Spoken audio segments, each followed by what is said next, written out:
Herkese merhaba dostlar, ben Ozan. Bu videoda laptoplar için yeni bir seriye başlıyoruz. Aslında telefonlar için zaten bu seriyi yapıyorduk. Yani telefonlar için bildiğiniz bir seri. Fakat bu videoda ilk kez laptoplar için birlikteyiz. Dolar kurunu, piyasayı, yeni çıkan ve fiyatı daha alınabilir konuma gelen cihazları düşündüğümde hepsini derleyip toparladığım zaman bence şu anda alınabilecek en iyi 5 laptopu birlikte inceleyeceğiz. Bu laptoplar hem oyun, hem iş, hem üniversite ve yazılım, mühendislik, mimarlık tarafında da rahatlıkla kullanabileceğiniz cihazlar. Fakat laptop alırken nereden aldığımız ve satıcılar da bir o kadar önemli. Bu laptopların hepsinin en ucuz ve güvenilir satın alma linkleri açıklama ve yorumlarda olacak. Oradan rahatlıkla alabilirsiniz ve baştan belirteyim. Bu videoda herhangi bir sponsorluk yok. Benim almayacağım, önermediğim hiçbir cihaz bu listede olmayacak. Yani videoyu izledikten sonra bu laptoplardan birini alacaksanız içiniz rahat olsun. Açıkçası her fiyat aralığından da tek cihaz seçmeye çalıştım ve gerçekten eli yüzü düzgün aldıktan sonra bizi 4-5 yıl idare edebilecek bir laptop istiyorsak ne için alırsak alalım bütçemiz minimum 20.000 olmalı ve 70.000'e kadar da çıkacağız. Ve sizce bu seriyi yeni modeller geldikçe, fiyatlar değiştikçe 2-3 ayda bir ara ara güncelleyelim mi? Güncelleyelim diyorsanız videoyu beğenmeyi ve abone olup bildirimleri açmayı unutmayın. Çünkü serinin devamı tamamen size bağlı. Şimdi hiç uzatmadan alınabilecek en ucuz laptopumuza başlayalım. Burada Lenovo'nun Log modelini görüyoruz. Normalde 32.000 bandında olan ancak şu anda Hepsi Burada'nın resmi satıcısında sağlam bir indirime giren Lenovo'nun Log modelini görüyoruz. i5 13. nesil H serisi işlemciyi görürken 16 GB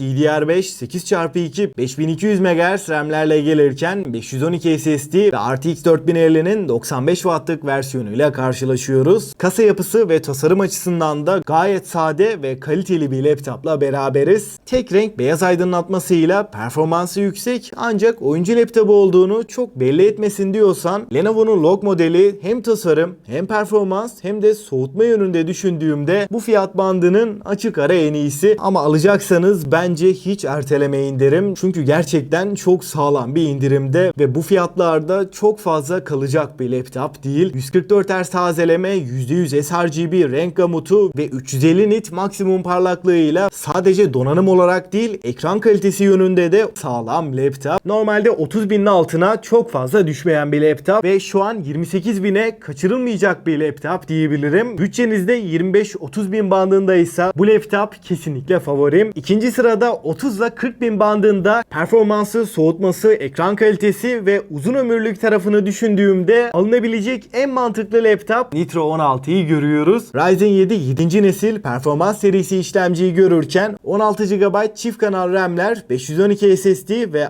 RTX 4060'ın yine 140 Watt tam performans versiyonunu görüyoruz. Özellikle de hem büyük ekranlı hem de ekran kalitesi iyi bir laptop istiyorsanız Nitro 16 oldukça mantıklı. Çünkü burada aynen Asus TUF A15'te olduğu gibi oldukça kaliteli bir panel kullanılmış. Ayrıca burada çözünürlükte Full HD Plus ve soğutması, performansı ve ekran kalitesiyle 40-45 bin bandında benim favori laptopum. Bu fiyat bandında özellikle soğutma ve performans olarak rakibi olmayan bir laptop. Bu batarya gündelik bir kullanımda da 5-6 saat rahatlıkla götürüyor. Ama benim için kaliteli ekran, kompakt tasarım ve gerçekten premium bir laptop istiyorsam bu noktada M2 işlemcili MacBook Air önümüze çıkıyor. Eğer daha çok gündelik kullanım veya çok üst seviye bir renderla işim yok diyorsanız 8 GB RAM'li M2 de rahatlıkla alınabilir. Fakat ben kesinlikle 16 GB'lık modeli öneriyorum. Çünkü 8 GB RAM'li bir MacBook Air alırsak sonradan bir yükseltme yapamıyoruz. O yüzden uzun vadeli kullanacaksak 16 GB RAM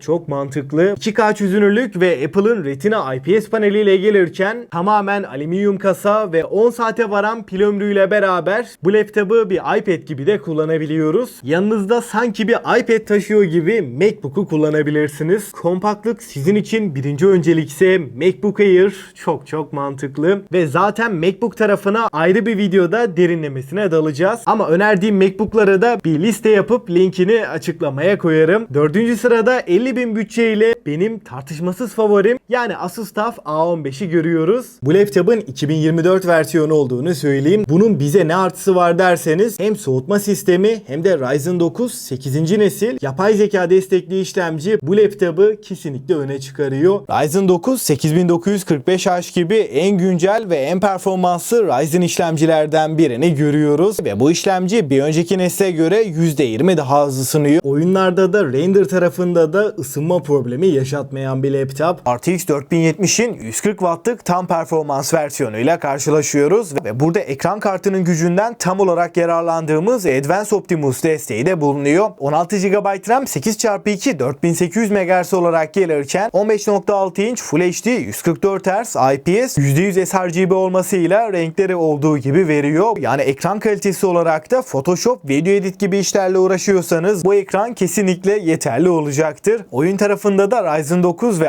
RTX 4070 çok iyi işler çıkartıyor. Last of Us gibi AAA oyunlarda en yüksek ayarlar 90-100 FPS'leri rahatlıkla görebiliyoruz. CS2, Valorant gibi e-spor oyunlarını 300 FPS üstünde oynayabiliyoruz. Genel olarak malzeme kalitesi ve klavye hissiyatı da başarılı bir laptop. Bu fiyatlarda da tartışmasız en iyi cihaz diyebilirim. Ve son sırada eğer bütçem 70.000 civarındaysa performansı yüksek, kaliteli kasa, kaliteli ekran yani aynı zamanda premium bir laptop istiyorsam burada Asus'un ROG Strix G16 modelini görüyoruz. i7 13. nesil HX serisi tam olarak performans odaklı bir işlemci kullanılmış. Bu işlemci 16 çekirdek ve 24 threadlik bir yapıya sahip. 16 GB RAM 8x2 4800 MHz olarak gelirken RTX 4080'in tam performans 175 Watt versiyonu bu laptopta var. 16 inç Full HD Plus ve 165 Hz'lik IPS bir panele sahip. %100 sRGB renk gamutuyla renk doğruluğu ve doygunluk tarafında başarılı bir ekran. Açıkçası 70.000 bandında Asus'un ROG serisinden bir laptopu 4080 ile beraber bu fiyata alabilmek çok önemli bir artı. Arka kapak metal, iç yüzey plastik ancak gayet kaliteli bir yapının kullanıldığını söyleyeyim. Isınma problemi de hiçbir şekilde yokken gerek soğutma sistemi, klavye hissiyatı ve tasarım yönünde de gerçekten üst seviye bir laptop. Dostlar şimdi en önemli kısım yani bu 5 cihazla ilgili son bir değerlendirme yaparsam eğer bütçem 20.000 ile 30.000 bandında ve gerçekten bu fiyat bandında alınabilecek açık ara en fiyat performans laptop kesinlikle Lenovo'nun Log modeli. Çünkü kaliteli kasa, kaliteli ekran, i5 13. nesil H serisi işlemci, 16 GB 8x2 5200 MHz RAM'ler ve RTX 4050'nin 95 Watt'lık versiyonuyla soğutma sisteminde düşündüğümde gerçekten 30.000 altı alınabilecek en mantıklı laptop. Fakat eğer bütçem 30 ile 40.000 bandında ve bu fiyat aralığında her yönüyle en mantıklı oyuncu laptopunu istiyorsam Nitro 16'yı görüyoruz. Özellikle de bu kasayla bu işlemci birleşince ısınma problemiyle hiçbir şekilde karşılaşmıyoruz. Fakat benim için ekran ve kasa kalitesi birinci öncelik. Video edit, grafik tasarım veya mimarlık için bir laptop istiyorsam MacBook Air'ın hem 13 inç hem de 15 inçlik modeli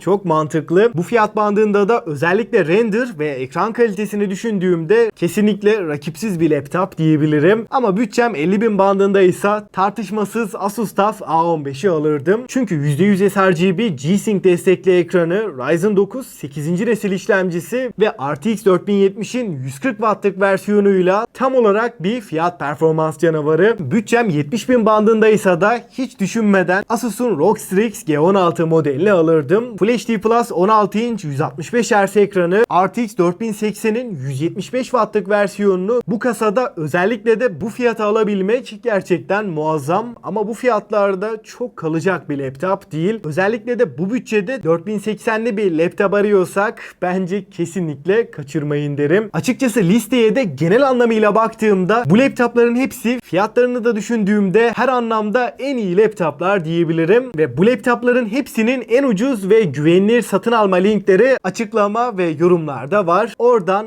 rahatlıkla alabilirsiniz. Ve tekrar hatırlatayım, bu videoda herhangi bir sponsorluk yok. O yüzden içiniz rahat olsun. Ve sizce bu seriyi yeni modeller geldikçe, fiyatlar değiştikçe 2-3 ayda bir ara güncelleyelim mi? Güncelleyelim diyorsanız videoyu beğenmeyi ve abone olup bildirimleri açmayı unutmayın. Çünkü serinin devamı tamamen size bağlı. Ve aklınıza takılan herhangi bir soru olursa da mutlaka yorumlarda bekliyorum. Ve bu videodan bu kadar diyelim. Ben Ozan. Sonraki videoya kadar kendinize çok iyi bakın.